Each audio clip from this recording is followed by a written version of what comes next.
Hello guys, so yun update ko lang yung weight natin ngayon.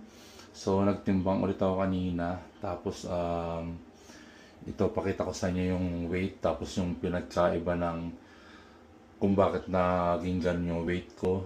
Papakita ko isa-isa. Okay, nasa app siya. Okay, punta tayo sa dito.